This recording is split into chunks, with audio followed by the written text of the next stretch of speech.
Okay, welcome everybody. Going into Oklahoma week. It's not to my surprise that playing Oklahoma, who's a top 10 team, every year for the last 16 years I've went against these guys. They've been a top 10 team, so this is no different. It's the same. Bob Stoops coached Oklahoma team, extremely talented, play hard, effort, play with the chip on their shoulder, play with an attitude. That's no different this year than it's been. So, everybody's excited about this matchup, and I know our guys will prepare hard this week to give themselves a chance to beat the mighty Sooners. So. Excited about that. Offensively, they're playing as good as anybody in the country. Everything starts with the quarterback. They got an outstanding quarterback. Mayfield just continues to get better. Plays with grit. Makes plays. Takes care of the football. Scrambles around. Does a great job in the run game. Is accurate with his passes.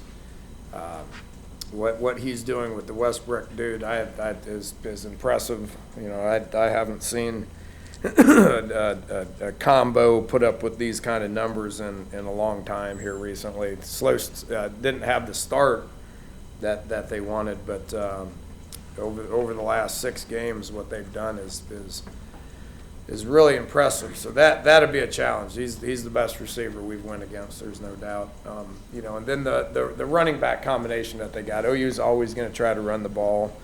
They're averaging 42 runs a game.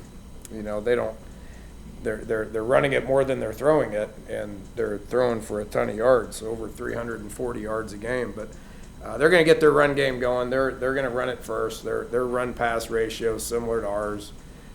So they're going to focus on the run, and got two of the best running backs in the country, and they'll put them both back there at the same time. So whether it's split backs, 2 backs, we know P. Ryan's going to be healthy in a week better.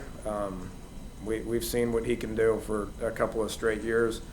But they're really good in the run game. They got an outstanding receiver in Westbrook. Their tight ends, their next guy, this Andrews kid out of Arizona, is really a talented guy.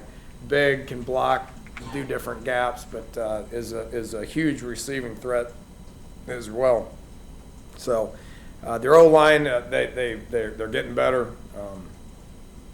We know Beaton Bowe's as good as there is out there, and continuously coaches these guys up to get them better. They're young. I think they're struggling a little bit early, but they're young. They're getting better, and they're pretty dang good. Defensively, I would warn you on looking at stats. If you just look at what our defense did last week, gave up 500 yards, but held Texas to 20 points. It's not about yards. Guys in the Big 12 are going to get yards.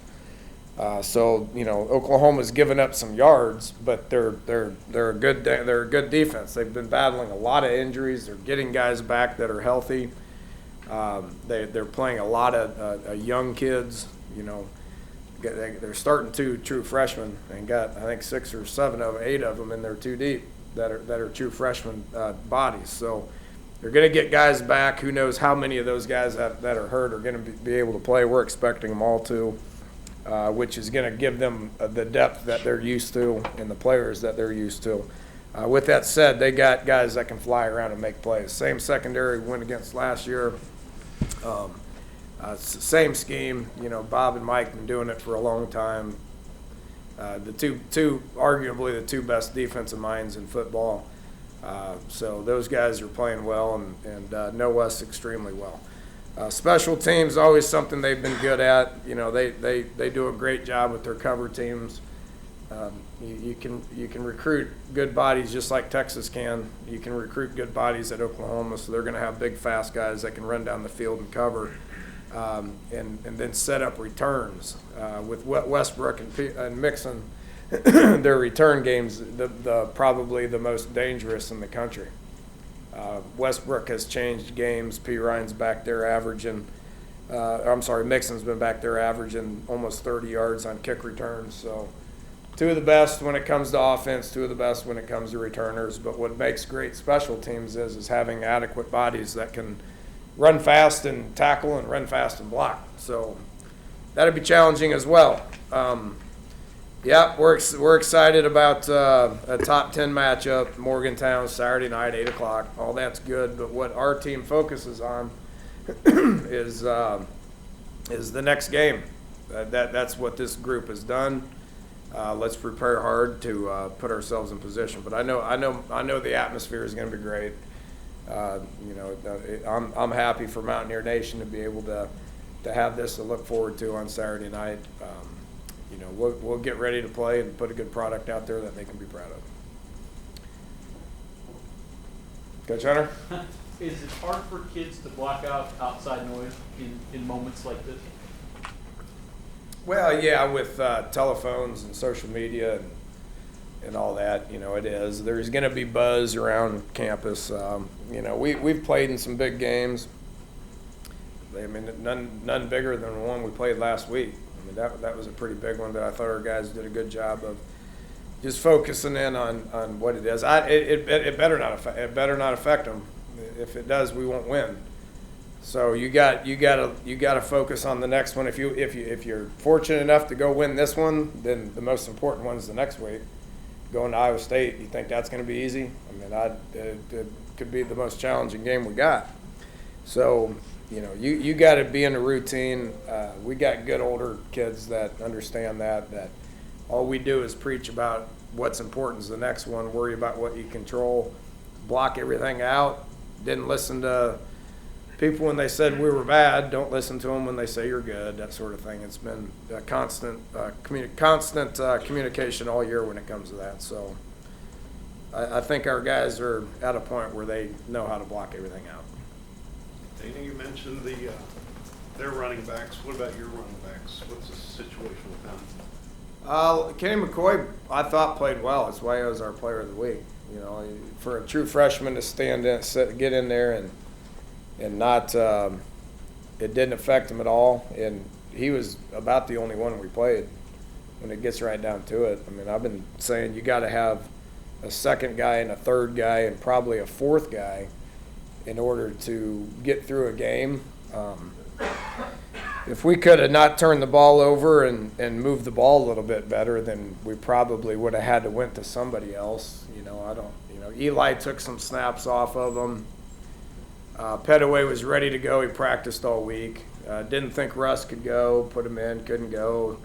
Didn't think Crawford could go, went in there, didn't like what we saw. So you can go out there and practice again today.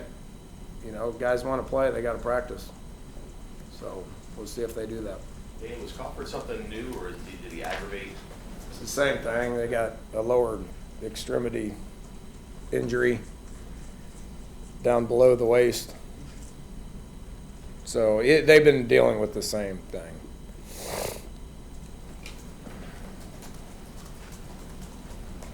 Danny, you said you were going to do some reevaluating on the offense. Did you do that, and what result did you come to? Need to play better. Is that a good one? If we want to win, we need to play better. I mean, we play good in spurts. We're very inconsistent. And if we want to win, then we need to play better consistently. I don't know how else to put it. We went in there, started good on offense, and got some points on the board. 17. In the first, I think 4 drives, we had 17. The turnover on the 5 just. But anyway, we did okay, and then I don't know if we just got complacent or we felt like we did enough. Wanted defense to go out there and win it. Not quite sure, but just didn't play very good.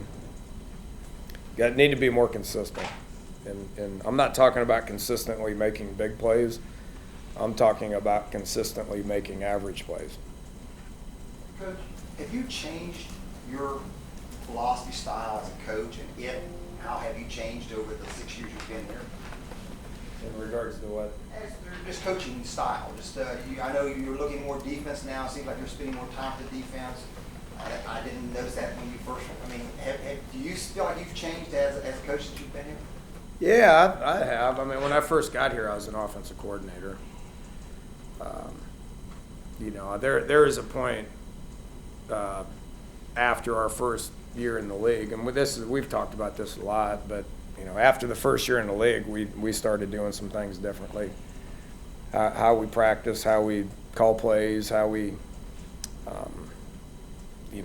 what we run offensively, how we recruit, that sort of thing. I think we did some things that have helped the program, offensively, defensively, special teams wise. So yeah, I think I have a good bit. I think we got philosophies on all three sides of the ball right now. I think are good, and I think that with the philosophies that we have on all three sides of the ball, I think it's I think you're seeing wins because of it. Dana, how do you get Skylar to get back in his groove? I mean, obviously the interceptions hurt you. Yeah, just make routine plays. I don't know. He's played a lot of ball around here, so we're gonna coach him. We're gonna practice the same way that we have. We need to be more consistent. We can't have I'd prefer, I guess, a lot of the higher moments, but we can't have the game-changing moments. Just can't have it. If we want to win, we can't have it. But the biggest thing that I'm stressing with these guys offensively is just be consistent. Be consistent with how you practice. Be consistent with how you play. Do you feel like your best offensive game is still out there, because there's been some really good yardage games, but that necessarily haven't translated to points? Well, if it's not, then we won't win at some point. So I've been disappointed in our improvement. I've been disappointed in our improvement. So I think it's still out there. I think it can be out there, but I got to coach better. We got to, as an offensive staff, we got to coach better. As an offense, we got to practice better.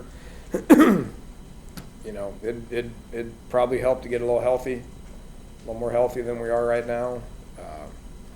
You got to grind through it. You got to practice. You got to get out there, and you got to be determined and prepared and ready to go. Probably at some point this year, we're going to need offense to play better if we're going to want to win.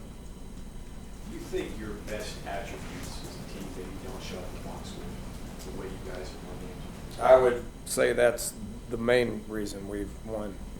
I couldn't be prouder of this team when it comes to just their mentality that exists with each other. I mean, good bunch of guys, care about each other, like to be around each other. As funny as that sounds, that doesn't exist everywhere. I can assure you that. It hadn't existed in this room since I've been here, although this room's only 2 years old. But I've been on a lot of teams that those guys just they're just kind of teammates. They're not friends. But this group really likes each other. Our camaraderie with the all three sides is good. The coaching is good. I see defensive coaches cutting up with offensive players all the time. I see offensive players cutting up with defensive players, and there's just a lot of good interaction. And they do what they got to do. They expect to win. They do what they got to do to try to find a way to win in the end for the majority of the time. And that's a great quality to have. Fun to coach. Well, I think you can cultivate that environment, definitely. Which we have cultivated that environment in a lot of different ways. But the players deserve a lot of credit for that. Do you remember if you even had a shot with DD? I know Lonnie was on him for a while there, but during recruiting? Well, yeah, there's always initial interest. But he's a Texas kid, so that was a good fit for him right up the road. Good player. Was a good player at Blinn, and has continuously gotten better. you can see, going back a year ago, Mayfield was looking for number 3. You know, the Shepherd kid who's playing pretty good for the Giants now.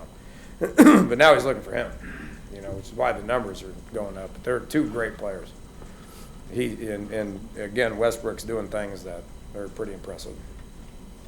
You expect Noble back this week, and would you talk a little bit about Schuler's? Yeah, I don't. That's why we practice. You know, what we thought Noble had a chance to go on Saturday, and just had a hard time pulling the trigger. So we'll see how he is today. I'm expecting him back, but see how he is today.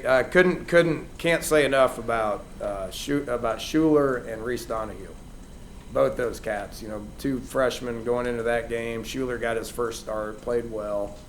Has a chance to be a really, really good player. And then Reese Donahue going as a true freshman, just playing his tail off.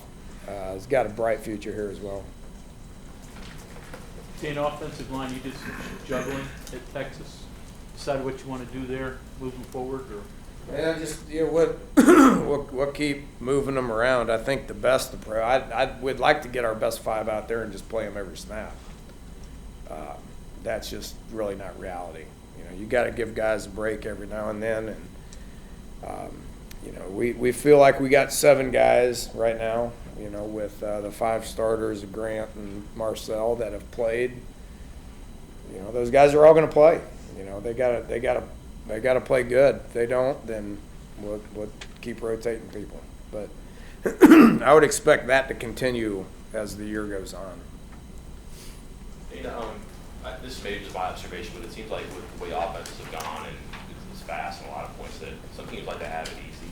And, you know, they Out of what? just like to have it easy. And when it isn't easy, they kind of fold up a little bit.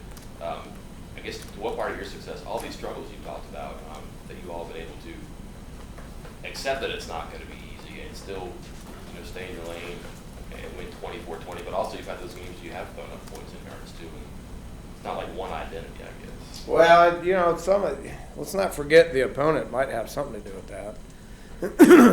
I will give Charlie credit, and those guys were ready to play. I mean, just the pregame aspect of that, you could sense that those guys were ready to play. And I thought they had a good plan on defense. They got great players on defense.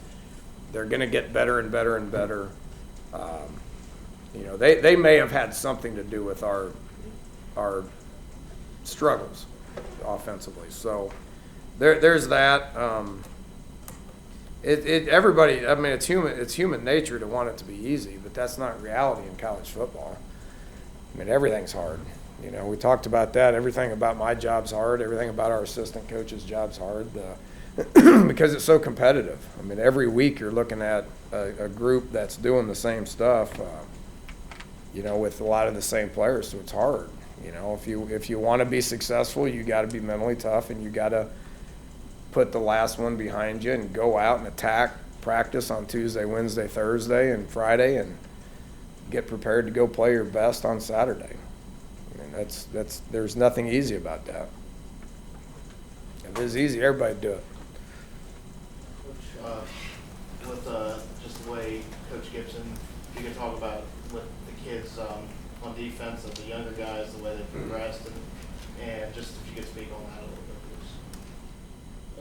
Yeah, I mean, we're playing. I tell you, the biggest thing we got defensively was we got an identity, and Tony's doing a great job. Believes in the scheme, understands the scheme, calls it just outstanding.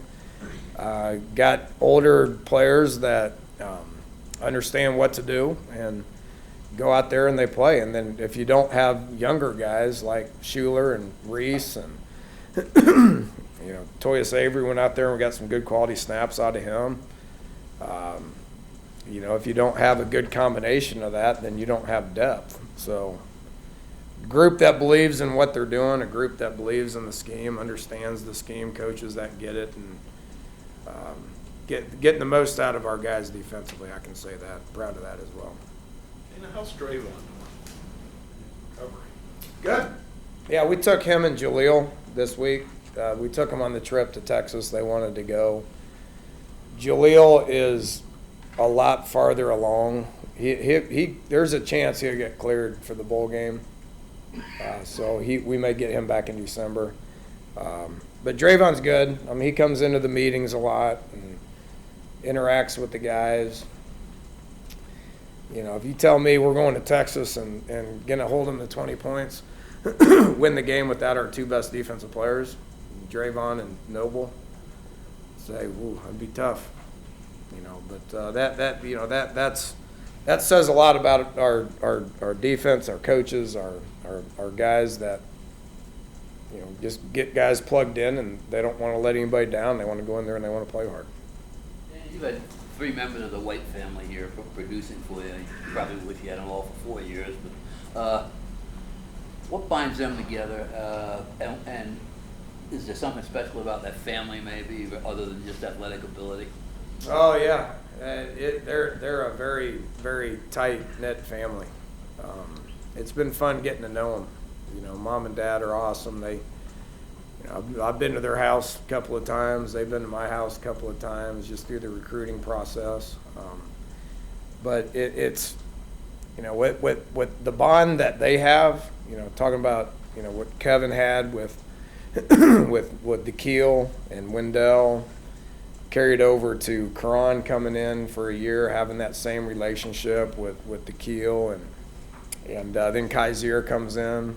You know, that kind of, that exists with our whole team.